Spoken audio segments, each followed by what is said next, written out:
Welcome back to Garden Dream Project.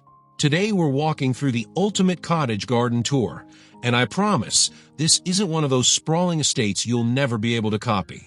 These are real cottage garden ideas for a regular American front yard. Standard lot, standard house, standard budget. Just a much better plan.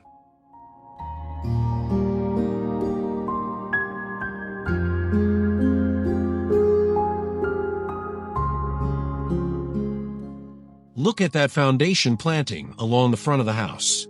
Pink knockout roses, blue hydrangea, white Shasta daisies, and purple salvia, all layered by height so nothing hides behind anything else.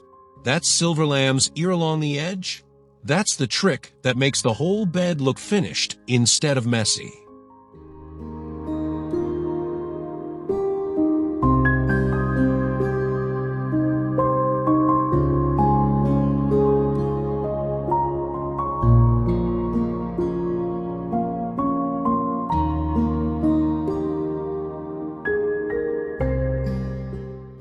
And here's the part most homeowners underestimate. Curb appeal like this can genuinely move your home's value. Real estate agents will tell you the front yard sells the house before anyone walks through the door. So stick around. Over the next 9 stops, we're covering paths, fences, seating, water features, and small space solutions.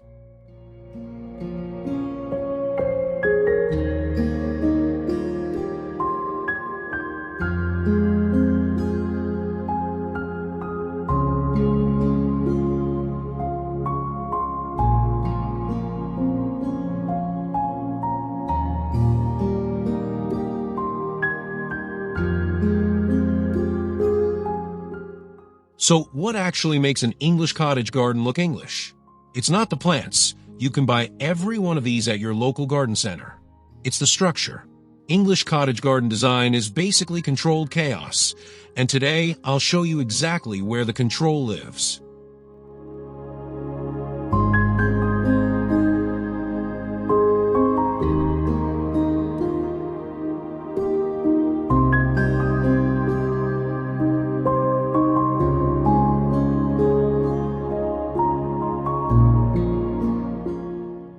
Three tiers always. Tall stuff in back, hollyhocks, delphinium. Mid-layer of peonies, catmint, phlox, and Annabelle hydrangea. Then a low edge of lavender and lady's mantle. And see those clipped boxwood balls? Those are your evergreen anchors. In January, when everything else is gone, the boxwood keeps the bed from looking abandoned.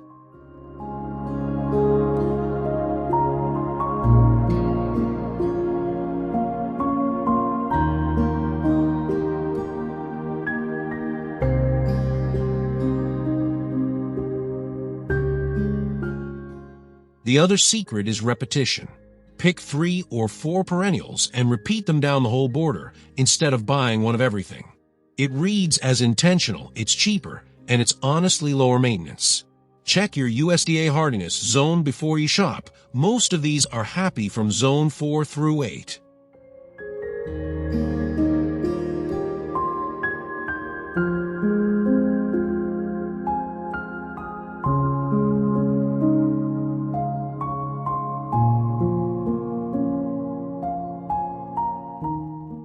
Now, let's talk about garden path ideas, because this is the single biggest thing you can do to make a small backyard feel bigger.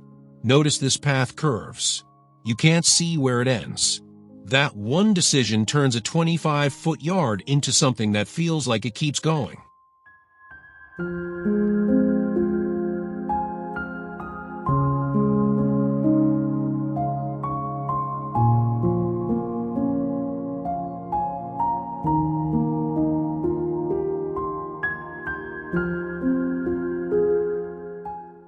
These are irregular Pennsylvania fieldstone steppers set in fine gray gravel. Space them about 24 inches apart, center to center. That's a natural walking stride, so nobody has to think about their feet. Creeping thyme in the joints softens the edges and smells incredible when you step on it.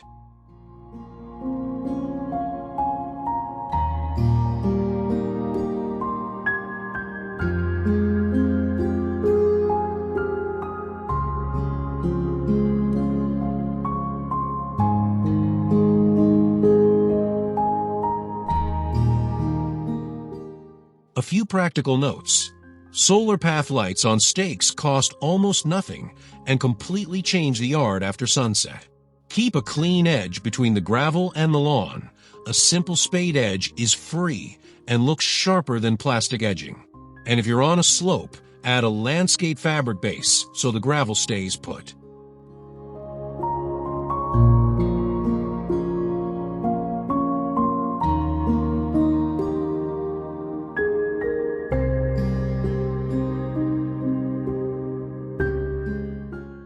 Front yard curb appeal, and specifically the white picket fence, the most classic American cottage garden look there is. But the fence isn't the star here. Look up. That rose arbor over the gate is what turns a boundary into an entrance.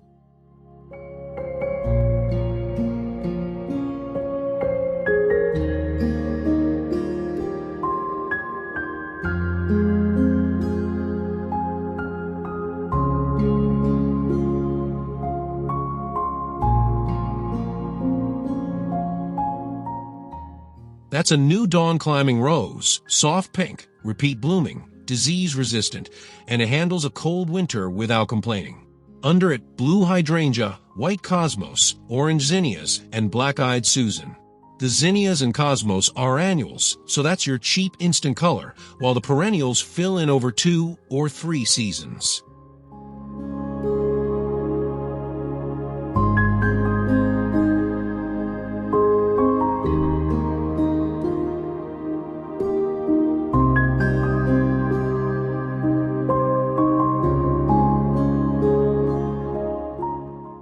Two quick things. Check your HOA and your city setback rules before you build anything on the property line. Front yard fences often have a height limit around 3 or 4 feet. And put your house numbers where they're actually readable from the street. Delivery drivers will thank you, and so will your resale value.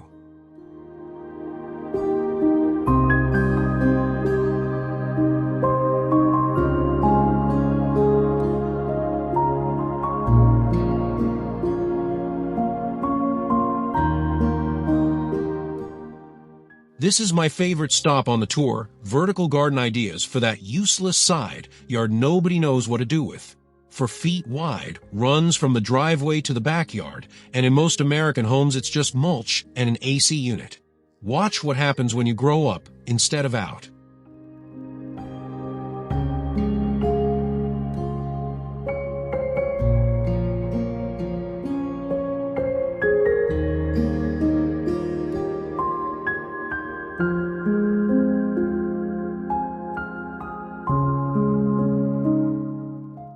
Cedar lattice panels mounted right to the siding. Leave a 1-inch air gap behind so the wall can dry and your siding doesn't rot. Purple clematis and white jasmine trained in a fan shape. Hanging baskets on wrought iron brackets. Wall-mounted planters with basil and mint, which is honestly the smartest place for mint, since it can't escape.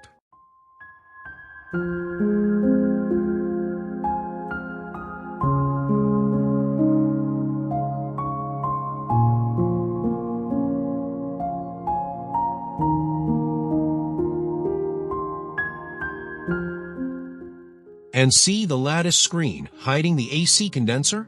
Leave at least 12 inches of clearance on every side so the unit can breathe, otherwise you'll cook your compressor. That's small space gardening at its best. You didn't remove the ugly thing. You just gave people something better to look at.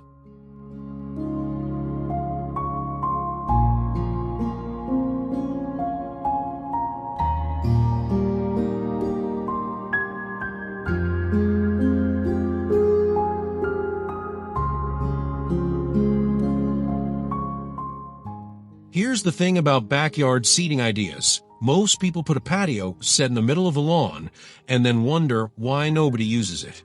Humans don't relax in open space. We relax in corners. So this outdoor retreat is tucked into the back corner with something solid behind it.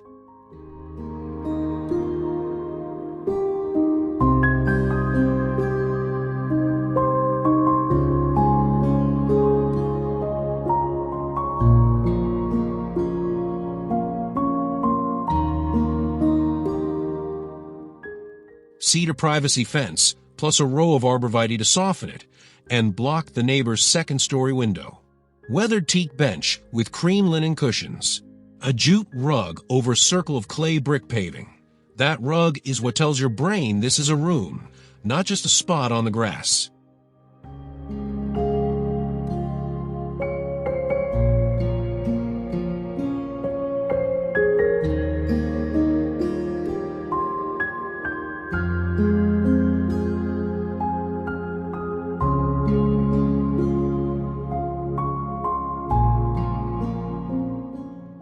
Around it, all shade-tolerant stuff. Hosta, ferns, astilbe, and Annabelle hydrangea. Cafe string lights overhead, and this is your cheapest upgrade in the whole video. Under $100, and it doubles the hours you actually spend out here. Coffee in the morning, wine in the evening. That's the whole point.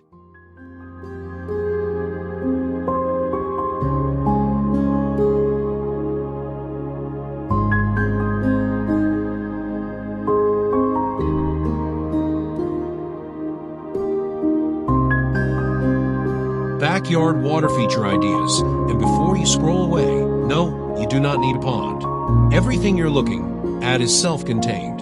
A stone bird bath and a small recirculating fountain, and that's it. No digging, no liner, no permit, no mosquito problem.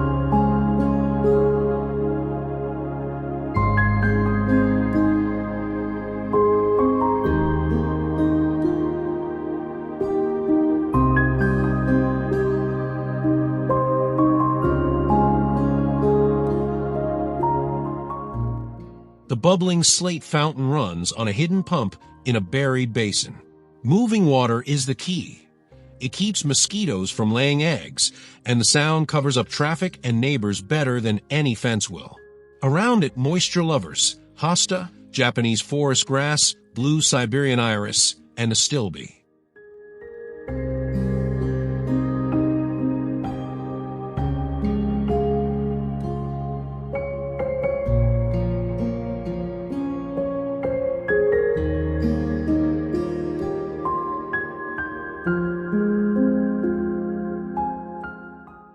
And you get wildlife for free.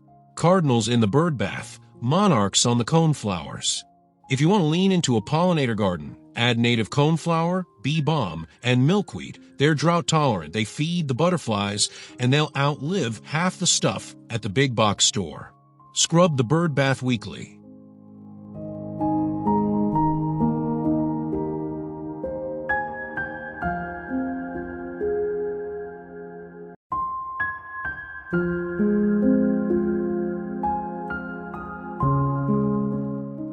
Raised garden bed ideas, and this is where cottage garden style stops being just pretty and starts feeding you. 3 cedar beds, laid out on a grid, mixing flowers and vegetables in the same space. In the UK, they call this a potager. In America, we just call it smart.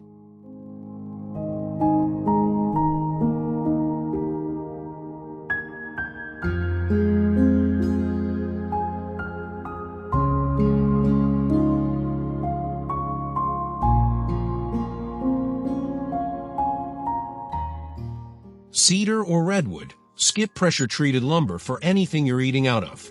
12 inches deep minimum. 18 is better for tomatoes and root crops. Keep the beds 4 feet wide max so you can reach the center from either side without stepping in and compacting your soil. Crushed granite paths between them, so no mud.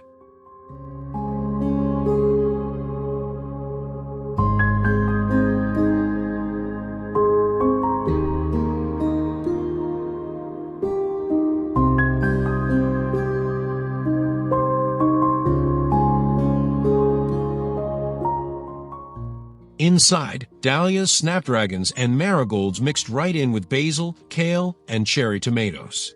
The marigolds aren't decoration, they help with pests. Fill with a quality raised bed soil mix, not straight topsoil, and add compost every spring. Then just add glazed pots along the patio for anything that didn't fit.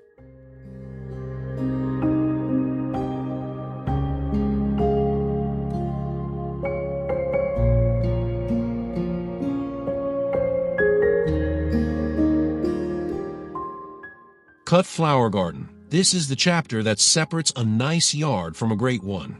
A cutting garden is a dedicated strip where you grow flowers specifically to bring inside. And the reason this corner looks so expensive isn't the plants. It's the color palette.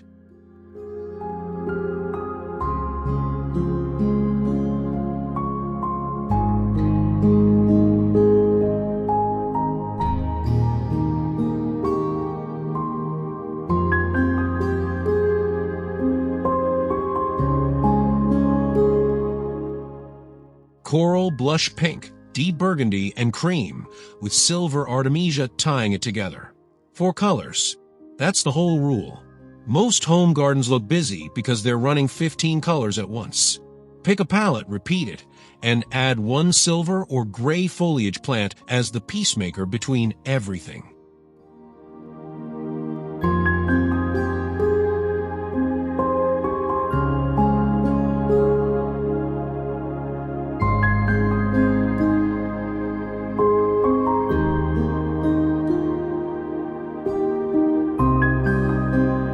These are all cut-and-come-again flowers: dahlias, zinnias, cosmos, snapdragons, sweet peas.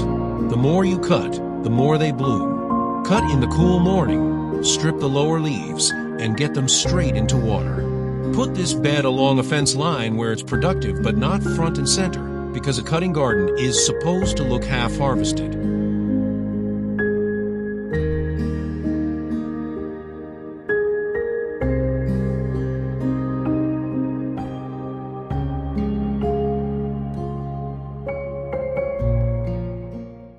And here it is, the complete cottage garden, all 9 ideas working together on one ordinary suburban lot.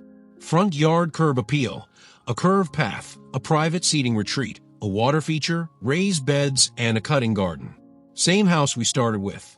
Completely different life.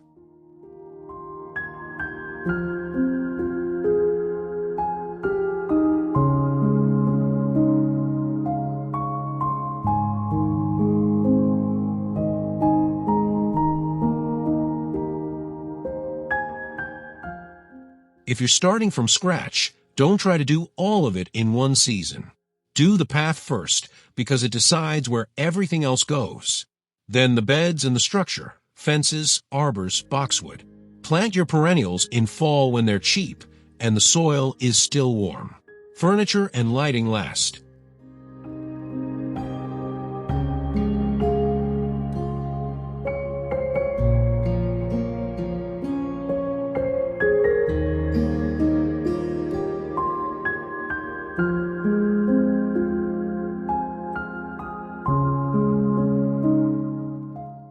Realistically, this is a 2 to 3 year backyard makeover, and honestly, that's the fun part. Tell me in the comments which stop was your favorite and what hardiness zone you're gardening in. I read all of them. Subscribe for more landscaping ideas, and I'll see you in the next garden.